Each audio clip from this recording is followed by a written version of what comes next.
しなみを揃えてゆこうお互いを信じ合う5人の仲間まるでスファイブに預けた命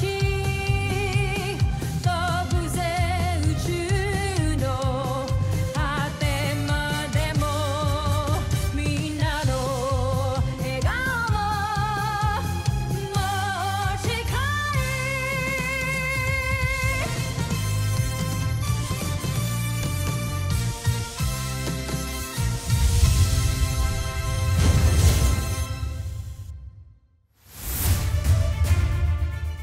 ang nakaraan sa Voltes 5 Legacy. Namatay ang iyong ama na hindi man lang tayo binigyan ng karapatan. Namatay siyang anak ka pa rin sa labas. At ako, hindi niya pinakasalan. Ang kamatayan ng iyong ama ay nangangahulugan na ang pinsan mong si Hrothgar ang kokoronahan bilang kahalili niya. Bago mabasbasan si Hrothgar, ako at hindi siya ang takdang bagong emperador. Sa kapangyarihang pinagkaloob sa akin, pinagkakaloob ko to sa ating bagong emperador na si Hrothgar. Itigil ang koronasyon! Ang ministro na hinahangaan ninyong lahat ay nagmula sa lahi ng mga alipin! Ang dapat sa kanya, isama sa kauri niya. Simula ngayon, kamahalan ang itatawag mo sa akin. Wala ka ng pamilya. Patay na sila. Kulang pa ang ginagawa ko para sa Bosenia. Dapat kong palakihin ang aking imperyo. Kaya mula ngayong araw na ito, ay gagawa kayo ng mas marami pang armas At mga sasakyang pangkalawakan. Hahanap ako ng mga bagong planeta na aking sasakupin at aangkinin mula sa planetang Brahmin, Tao Cetis hanggang sa Gliese at sa mundo ng mga tao na kung tawagin nila ay Terra Ertu. Nagpaplano kaming tumakas para labanan ng bagong emperador. Kailangan nating makaalis gamit ang portalis para makabalik tayo sa kapital ng Busan.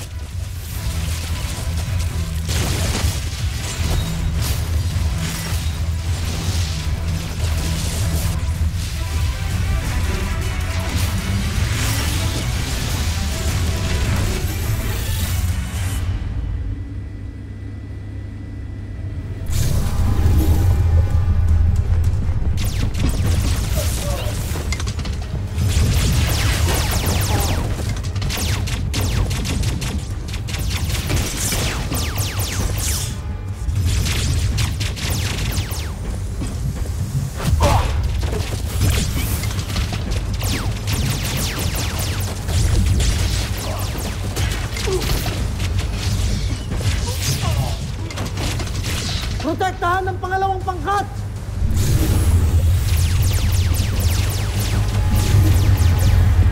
Magtungo muna sa mga sasakyan!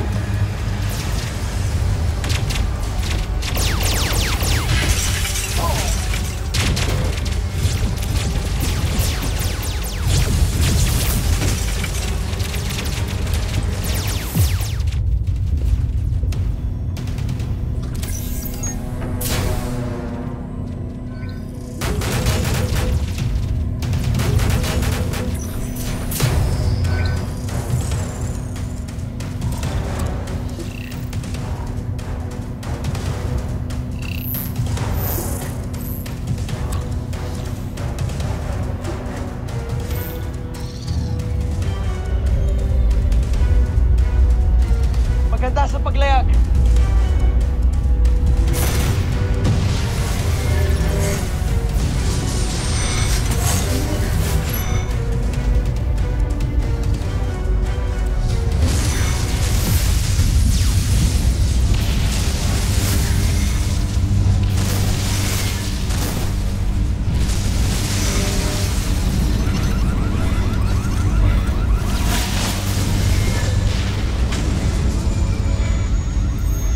Hrothgar, hindi na tayo mananalo.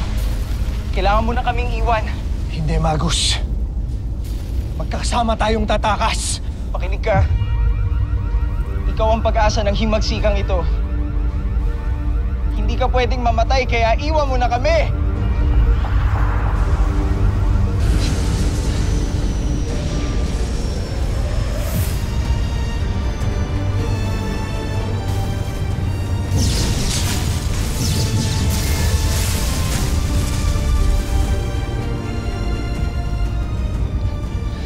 pangako ko. Babalik ako para palayain ang mga alipin. Sinusumpa ko.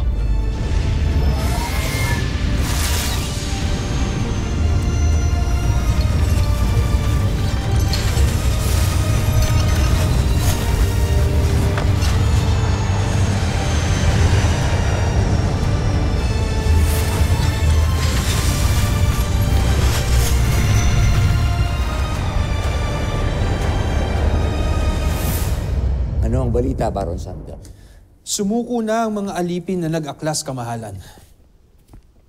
At si Hrothgar? Sa kasamaang palad ay siya'y nakatakas. Huwag kayong mag-alala, hindi rin siya magtatagal at mamamatay siya sa kalawakan.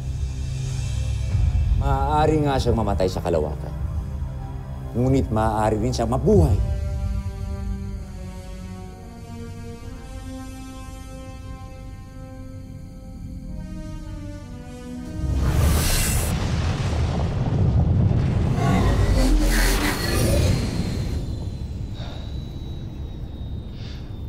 Rosalia. Ina. Ituro ninyo sa akin kung saan ako dapat magtungo.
Kalat na ang balitang ipinagtanggol mo na naman daw ang mga alipin.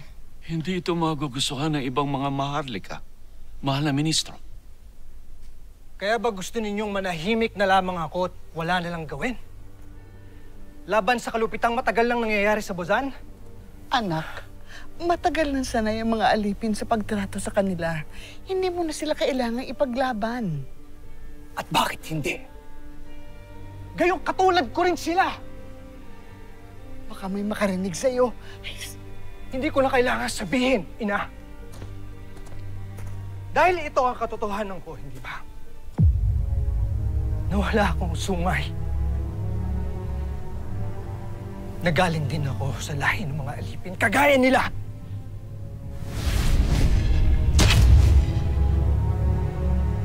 Ibalik mo yan.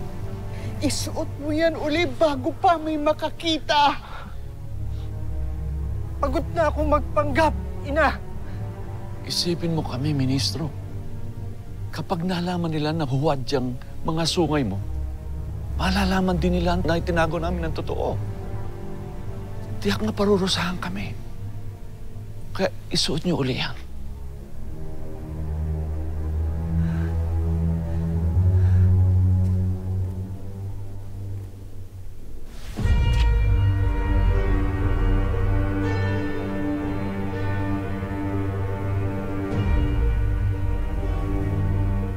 Rosalia.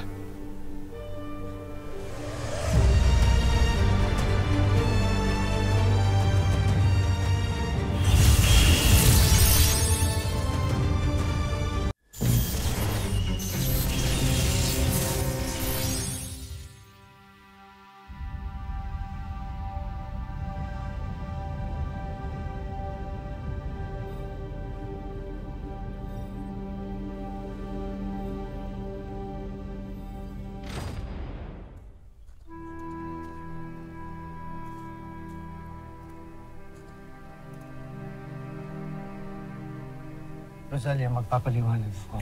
Niloko mo ko. Kaya pala napakabuti mo sa mga walang sungay. Dahil hindi ka totoong maharlika. Tunay akong anak ng mga magulang ko, Rosalia.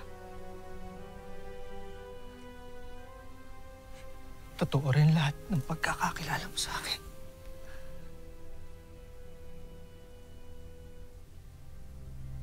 Maliban dito.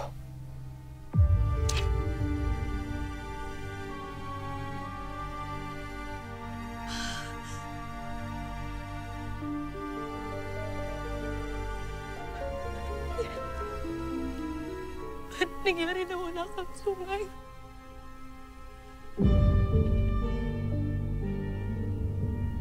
Kailan niyo pa tinago ang totoo? Mula nung isinilang ako.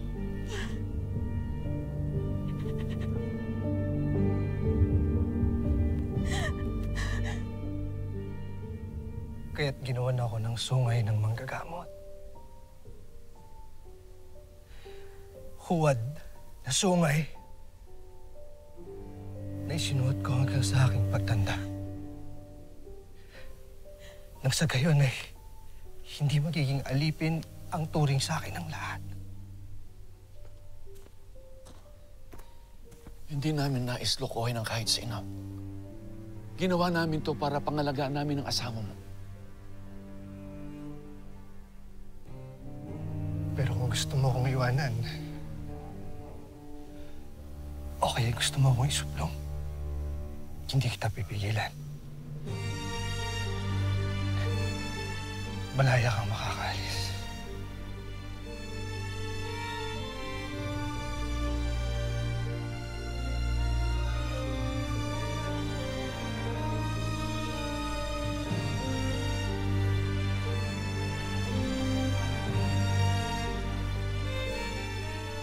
Kailanman ay hindi ko maaari ipagkanulob ang lalaki pinakamamahal ko.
Call Coast Guard.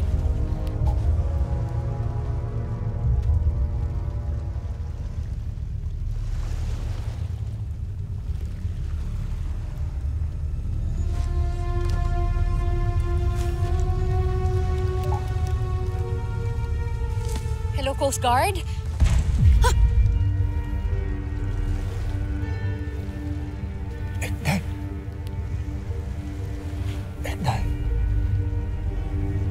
Okay ka lang ba? Gertrude Guys, buhayin sein.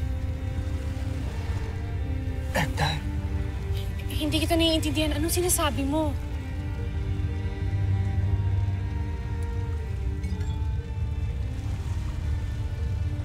Tulong. Tulungan mo ako.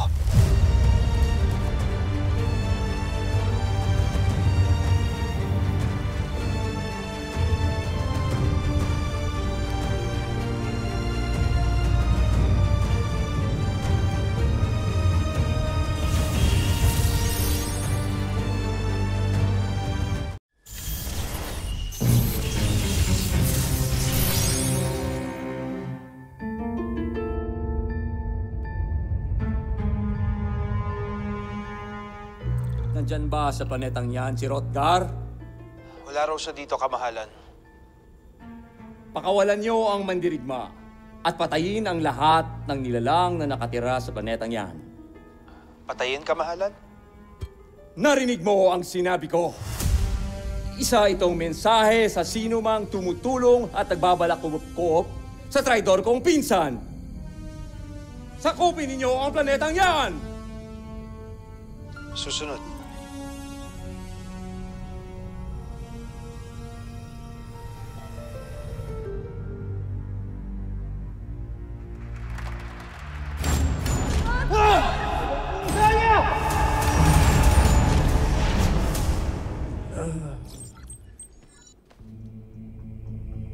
Bilano, pakitawag si Doktora. Nagising na yata yung alien.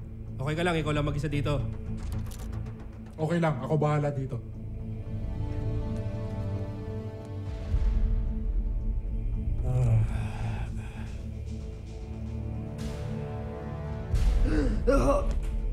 Huwag kang babangon, humiga ka lang.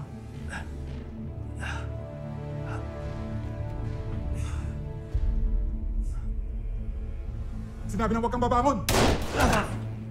Oh my God! Bakit mo siya binaril? Ibaba mo yan! Ibaba mo! Wag. Hindi ako lalaban. Nagtatagalog siya? Kinausap niya rin ako sa Tagalog nung makita ko siya. Nakakaintindi kami ng anumang wika.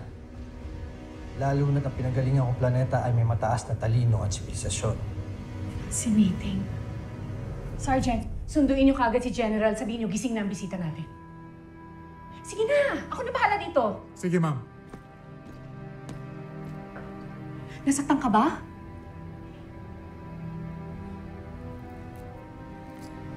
Nagalusan lang. Hindi ka tinatablan ng bala? Huwag ka mag-alala, ligtas ka dito. Ako nga pala si Mary Ann. Welcome to our planet Earth. Ano nga bang pangalan mo, Mr. Alien? Saan planeta ka galing? Mula ako sa Buzan. Ang aking tahanan na ginawang mapaniil na imperyo ng aming sakim na emperador. At Mary Ann, pakinig ka. Meron silang ambisyon na sakupin ang buong kalawakan. Kasama na rin ang planeta ninyo.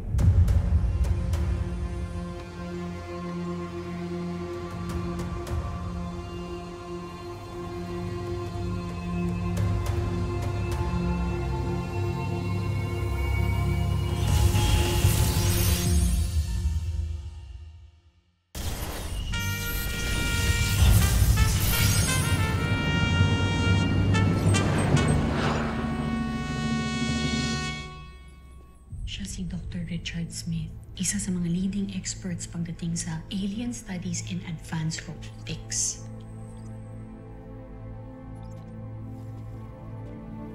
Officer on deck. Richard. Oscar. Marianne. Colonel Oscar Robinson, the Deputy Commander of the new Defense Group. And, how do we call you? Rothgar. Rothgar. Mula sa Buzan. Sit down.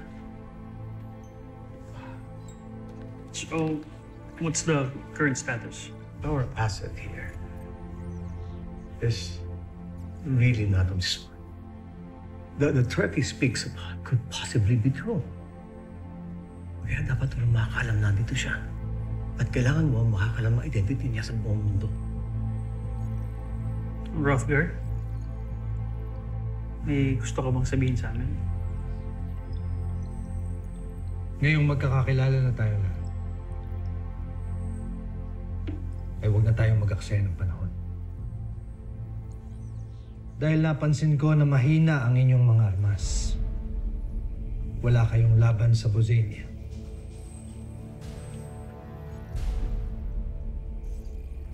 Kaya't panahon na para bumuo tayo ng isang matibay na depensa na tutulong sa inyo.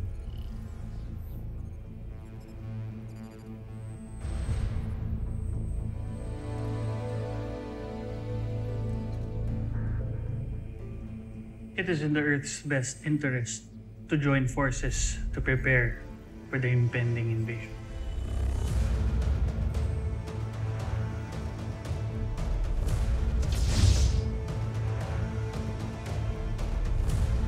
Susunod sa Voltes 5 Legacy.